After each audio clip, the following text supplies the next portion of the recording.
Amaka was a happy little girl. She lived in a quiet village with her parents, and their small home was always full of love and laughter. Her mother would often sing as she cooked their meals, and her father told funny stories that made Amaka giggle every night before bed. They weren't rich, but Amaka never felt poor. She had everything she needed: her parents, a few friends, and the peaceful life of the village. Every morning, she would run to the fields to play with her friends. They would chase butterflies and hide behind big trees. Sometimes they would swim in the cool river, splashing water and laughing under the warm sun. The village was surrounded by tall green trees, and everywhere Amaka looked, there was beauty. Life was simple, but it was full of joy. She loved her little world and never wanted anything more. But one day, everything changed.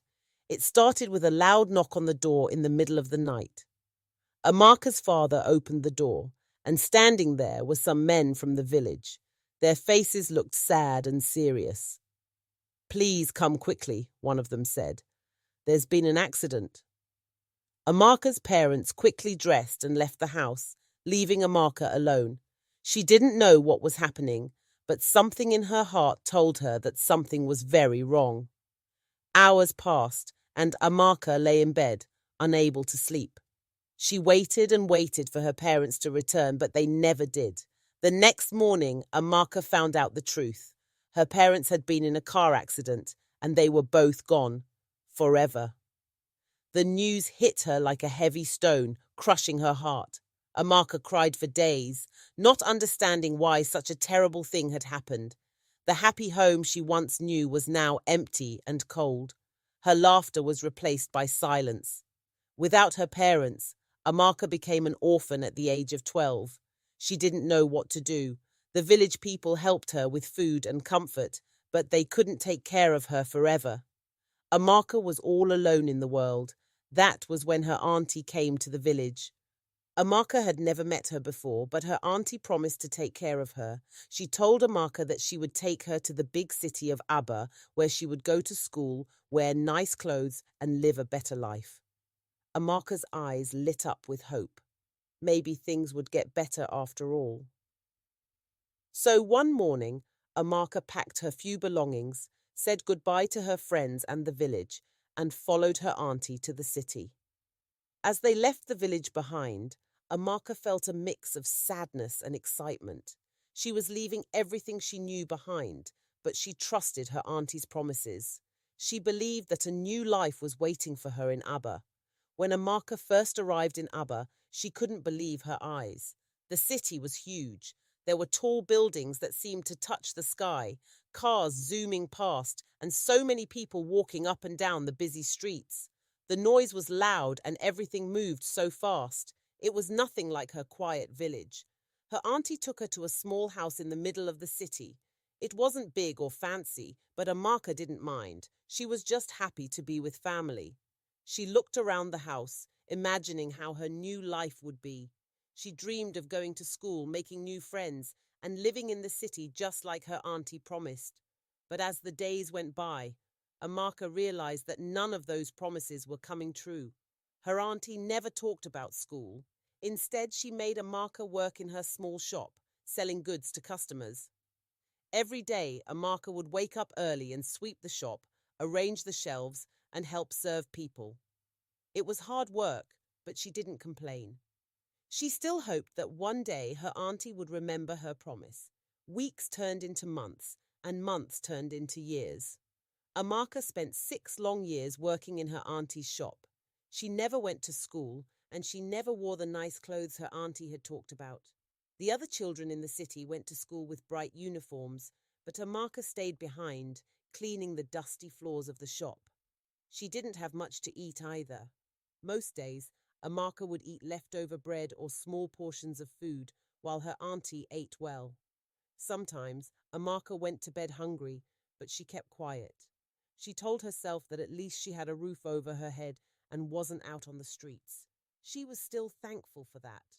Amaka worked hard, but her auntie never paid her. No money for her work, no school, and no new clothes. Yet Amaka didn't say a word. She didn't want to upset her auntie. She thought that maybe, if she was patient enough, things would get better. One day, her auntie got married to a man who came to live with them. At first, Amaka was happy. She thought having another person in the house would make things better. Maybe this new man would help her auntie see how hard Amaka worked, and maybe he would be kind to her. But soon, Amaka's happiness turned to fear. It started when her auntie would leave the house for work, and Amaka would be left alone with the new husband. At first, he smiled and tried to talk to her. But soon, his behavior changed. He started sitting too close, touching her hair, and looking at her in a strange way that made her uncomfortable. Amaka didn't like it, but she didn't know what to do. One day, when her auntie was away, the man tried to touch her inappropriately. Amaka's heart raced with fear. She quickly pushed him away and ran out of the house, her body shaking. She waited outside until her auntie came back, too scared to go inside. After that day, Amaka dreaded being left alone with the man. Every time her auntie wanted to leave, Amaka would beg to go with her. But her auntie would always say no, leaving her behind with the man who made her feel unsafe. The man continued trying to touch her, and each time Amaka would run out of the house, sometimes hiding for hours until it was safe to go back. One day, after another attempt to touch her, Amaka had enough. She looked the man straight in the eye and said, "I will tell Auntie if you don't stop." But instead of backing down, the man just smiled. He didn't seem afraid at all. Amaka's heart sank. She felt trapped with nowhere to turn. The fear grew inside her every day, and she didn't know how long she could keep running. Amaka's fear of being alone with her auntie's husband kept growing. She began to count the minutes whenever her auntie left the house, always waiting for the moment she could run outside. She never felt safe. She tried to avoid being alone, but it was impossible. The man was always there, watching her with those eyes that sent shivers down her spine. One day, after another attempt to touch her, Amaka ran out of the house like she always did. This time, though, things got worse. Her auntie came home earlier than usual, and when she didn't find Amaka in the house, she asked her husband, "Where's Amaka?" He looked calm, too calm, and his next words crushed Amaka's world. "I had to send her out. She kept trying to seduce me." Amaka's auntie stood there, stunned, not knowing what to say. By the time Amaka came back home, her auntie's face was full of anger. She didn't ask Amaka what happened. She didn't even listen to her side of the story. The only thing Amaka heard was her auntie's voice, cold and sharp. "How dare you try to steal my husband?" Amaka's heart broke into a million pieces. She tried to speak, but her auntie wouldn't let her. "Pack your things and leave," her auntie said, her voice filled with disgust. "Auntie, I didn't do anything," Amaka cried, tears streaming down her face. "Go!" her auntie screamed, pointing to the door. Amaka stood there, frozen in shock. The woman who promised to take care of her, who brought her to the city with promises of a better life, was now throwing her out without even hearing the truth. The man who had tried to hurt her was now the one laughing inside, watching as she was kicked out. With nowhere to go and nothing but the clothes on her back, Amaka left the house that had been her only shelter for the past 6 years. She wandered the streets of Abba, her heart heavy with grief and confusion. How had her life turned out like this? First, she lost her parents, and now she had lost the only family she had left. The streets of Abba were loud and crowded, but to Amaka they felt empty. She had no money, no food, and no idea where to go. She spent her nights sleeping in corners and alleys, shivering under the cold, starless sky. Hunger gnawed at her stomach, and every day seemed harder than the last. One afternoon, Amaka wandered past a small local restaurant. The smell of food made her stomach growl painfully. Without thinking, she walked inside and asked the owner, a kind-looking woman, if she could help with anything. "Please, I can clean and I can cook. I just need a place to stay," Amaka said, her voice shaky with desperation. The owner, noticing Amaka's worn-out appearance and seeing the sadness in her eyes, felt pity for her. "You can start by cleaning," she said. "You can sleep in the back of the shop after we close." Amaka couldn't believe her luck. For the first time in weeks, she had food in her stomach and a safe place to sleep. Every day she swept the floors, scrubbed the tables, and washed dishes with such care that the owner began to trust her more and more. Amaka worked hard, never complaining, always grateful for the chance to prove herself. After several months, the restaurant became like a second home for Amaka.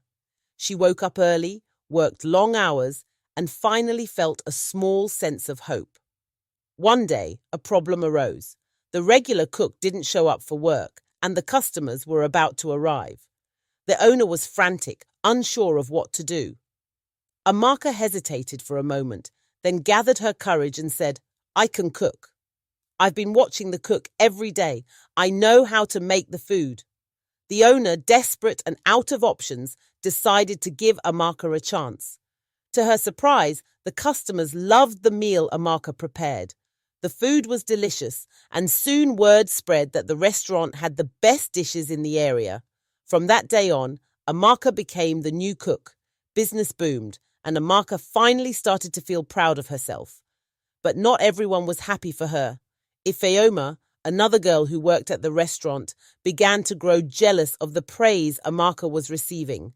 Every day, customers would compliment Amaka's cooking, and the owner would shower her with thanks. Ifeoma hated it. She wanted to be the one getting all the attention.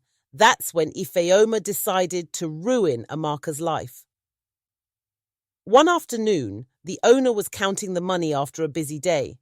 She left the stack of cash on the counter for a moment while she went to talk to a friend outside. This was the moment Ifeoma had been waiting for. She quickly grabbed some of the money and stuffed it into Amaka's bag, which was sitting in the corner. When the owner returned, Ifeoma rushed over, pretending to look shocked. "Madam, I saw Amaka take your money and put it in her bag," Ifeoma said, her voice filled with fake concern. The owner's face turned red with anger. She marched over to Amaka and demanded to search her bag. Amaka, completely unaware of what was happening, stood frozen as the owner opened her bag and found the stolen money inside. Amaka's heart sank. She hadn't taken the money, but now it looked like she had. Tears filled her eyes as she tried to explain. "I didn't take it, I swear, I've been working hard all day." But the owner didn't believe her. Without another word, she grabbed Amaka by the arm and dragged her outside. In front of everyone, she called her a thief, beating her and throwing her out of the restaurant. Amaka cried out, her voice shaking as she pleaded for someone to believe her. One of the customers, a young man named Ugo, had been watching the whole scene unfold. Ugo had been coming to the restaurant for months and had always noticed how hard Amaka worked. He didn't believe she was a thief. He walked up to the owner and gently stopped her from beating Amaka. "Wait," Ugo said. "I don't think she did it. Let's listen to her." Amaka, through tears, told Ugo the whole story. She explained how she had been framed, how she worked day and night without ever stealing anything. Ugo listened carefully and nodded. "I believe you," Ugo said softly. Then, turning to the owner, he added, "I'll take her off your hands. She can work for me." The owner, still angry, didn't care what happened to Amaka anymore. "Fine, take her. I don't need a thief in my shop." And just like that, Amaka found herself in the care of Ugo, the young man who believed her when no one else would. Amaka moved into Ugo's house, where she was given the job of cooking and cleaning. She couldn't believe the kindness Ugo had shown her. Every day she worked hard to prove herself, making delicious meals and keeping his home clean and tidy. Ugo paid her well, and Amaka began saving money for the first time in her life. For the first time since her parents died, Amaka felt safe, she felt respected, and she was able to save money, hoping that one day she could finally go to school. As time passed, Ugo began to see more than just a hard-working girl in Amaka. He saw her kindness, her patience, and her resilience. He admired how, despite everything she had gone through, she remained gentle and caring. Slowly, Ugo began to develop feelings for Amaka. One evening, after a long day of work, Ugo sat down with Amaka. You've been working so hard, Amaka, he said. I want to help you go to school. Amaka's eyes filled with tears. It had been her dream for so long, but she had given up on it after everything that had happened. She couldn't believe Ugo was offering her this chance. Thank you, Amaka whispered, her voice choked with emotion. I don't know how to thank you enough. Ugo smiled. You deserve it. Months passed, and Ugo kept his promise. Amaka went to school, and with her hard work and determination, she excelled in her studies. After finishing school, Ugo surprised her once again. One evening, as they sat together in the garden, Ugo took Amaka's hand and said, You've become someone very special to me, Amaka. I don't just want you to work for me.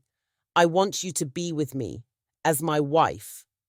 Amaka was speechless. Tears filled her eyes as she nodded. She had never imagined that her life would turn out this way.